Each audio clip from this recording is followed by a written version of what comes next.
Dengan IPO-nya Sinar Eka Selaras Tbk, mungkinkah membuat sang pendatang baru menggeser dominasi sang juara bertahan? Yuk kita bahas. Tetapi sebelum membahas lebih lanjut, bagi kamu yang nggak mau ketinggalan info terkini mengenai saham dan juga pembahasan IPO menarik, yuk subscribe YouTube Meja Saham. PT Sinar Eka Selaras Tbk merupakan perseroan yang bergerak dalam bidang perdagangan end-to-end retail product yang berfokus di bidang komputer dan perlengkapan elektronik serta pakaian untuk beberapa merek di Indonesia. PT Sinar Eka Selaras memiliki total 64 gerai retail per 2022 dengan berbagai merek seperti ada Urban Republic, Garmin, DJI, JD Sport, ASICS, dan Urban Adventure. Selain itu, Sinar Eka Selaras juga didukung oleh jaringan distribusi dari grup Era Jaya yang terdiri dari 89 titik distribusi dan 1689 gerai retail di Indonesia per tahun 2022. Sebelum berinvestasi, ada baiknya kita juga harus mengecek siapa sih orang yang ada di balik manajemen perusahaan tersebut. Pada posisi Board of Commissioner, untuk posisi Presiden Komisioner diduduki oleh Bapak Budiarto Halim. Lalu untuk posisi Komisioner ini diduduki oleh Bapak Hasan Aula. Dan untuk posisi Independent Komisioner diduduki oleh Bapak Charles Gunawan. Kemudian untuk Board of Director yang menduduki sebagai Presiden Director itu Pak Johan Sutanto. Kemudian untuk posisi Direktur itu diduduki oleh Pak Andre Tanujaya. Selain Pak Andre Tanujaya, untuk posisi Direktur ada juga Ibu Suryawati. Lalu untuk Komite Audit ada Bapak Charles Gunawan, Bapak Bahri Ansori Toyib, dan Dr. Nurdin. Lalu untuk posisi Corporate Secretary diduduki oleh Bapak Badar Teguh Mancik. Lalu kemudian Head of Internal Audit ada Bapak Glenn Andro Datu. Dari sisi kinerja keuangan, pendapatan per segmen di tahun 2022 penyumbang terbesarnya adalah aksesoris, IoT, dan lainnya, yaitu sebesar 2,7 triliun jika di persentase sebesar 88,69%. Lalu kemudian untuk telepon seluler dan juga tablet sebesar 8,06%, komputer dan elektronik sebesar 2,93%, sedangkan fashion apparel itu cuma 0,32%. Jadi kalau kita lihat di sini, fashion dan apparel ini sebenarnya menyumbang sangat kecil ya. Cuma 0,32%. Justru yang mendominasi aksesoris, IoT, dan juga lainnya. Detail gerai yang dikelola oleh Eral, yang pertama ada Urban Republic dengan jumlah 28 gerai, lalu kemudian Garmin dengan jumlah 17 gerai, DJI 7, JD Sport 7, ASICS 4, Urban Adventure ada 1. Di sini juga dijelaskan dari gerai-gerai ini apa produk yang dijual. Kalau Urban Republic itu menjual aksesoris dan IoT, telepon seluler, tablet, komputer, dan peralatan elektronik lainnya. Lalu kalau untuk Garmin ini produk IoT, DJI aksesoris IoT, JD Sport fashion apparel, ASICS fashion apparel, Urban Adventure outdoor equipment. Kinerja keuangan dari sisi pendapatan dalam triliun dari 2020 ke 2021 naik 11,3%. Lalu dari 2021 ke 2022 naik 38,4%. Pendapatannya naiknya luar biasa ya. Perlu diingat teman-teman bahwa ini satuan yang digunakan adalah triliun. Jadi meskipun di sini angkanya tertulis hanya satuan, aktualnya ini nolnya banyak sekali ya teman-teman. Lalu kemudian untuk laba bersih ini dalam satuan miliar dari tahun 2020 ke 2021 naik sebesar 156,5%.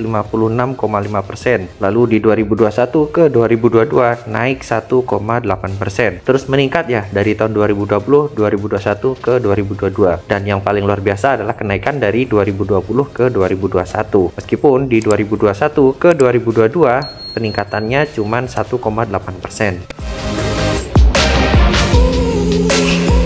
Potensi market cap yang didapat setelah IPO sebesar 1,9 triliun sampai dengan 2,1 triliun dengan price per share 0,6 kali sampai dengan 0,7 kali. Lalu untuk PBV-nya 1,5 sampai dengan 1,6 kali dengan PE 10,4 kali sampai dengan 11,5 kali. Dari sisi valuasi ini cukup menarik ya, apalagi ini perusahaan dengan market cap yang besar. Harusnya di hari pertama nggak mudah untuk dibanting. Ya mudah-mudahan saja nanti di hari pertama underwater-nya nggak langsung jualan barang-barangnya. Karena sebagus apapun valuasinya ataupun perusahaannya, kalau di hari pertama underwriternya langsung jualan, ya sahamnya tetap saja akan ARB teman-teman. Apalagi barangnya banyak di retail ya teman-teman, tentunya akan susah untuk naik. Seandainya benar kejadian sahamnya banyak di retail, lalu kemudian sahamnya nggak bisa naik, ada baiknya mungkin justru malah tunggu dulu sampai sahamnya benar-benar murah. Mungkin nanti sampai PBV-nya kurang dari 1, PR-nya kurang dari 5, baru nanti akan menarik. Tetapi saat setelah IPO, mungkin nggak perlu FOMO dulu, sabar dulu.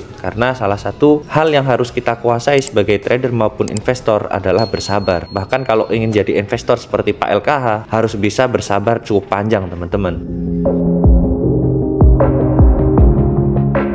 Rencananya pada IPO ini jumlah saham yang ditawarkan sebanyak 1,04 miliar lembar saham dengan harga penawaran di kisaran 370 sampai dengan 410. Jika ada waktu mungkin kami akan post berapa harga terbentuknya dalam tab community. Lalu potensi pendanaan yang didapat dalam IPO ini sebesar 383,9 miliar sampai dengan 425,4 miliar. Bagi yang mau ikutan, jadwal sementara penawaran awal di 14 sampai dengan 26 Juli 2023, penawaran umum di 2 sampai dengan 4 Agustus 2023. Nah, ini teman-teman bisa catat nih kalau yang mau ikutan supaya nggak ketinggalan. Lalu kemudian untuk tanggal listingnya itu di tanggal 8 Agustus 2023. Sepertinya di bulan Agustus ini akan ada banyak IPO ya teman-teman. Bakalan menarik nih kayaknya kalau kita juga buat konten analisa pasca IPO. Menurut teman-teman gimana? Perlukah kita buatkan videonya? Silahkan tulis di kolom komentar. Dan jangan lupa subscribe juga channel YouTube Meja Saham supaya kamu nggak ketinggalan konten-konten menarik kami selanjutnya.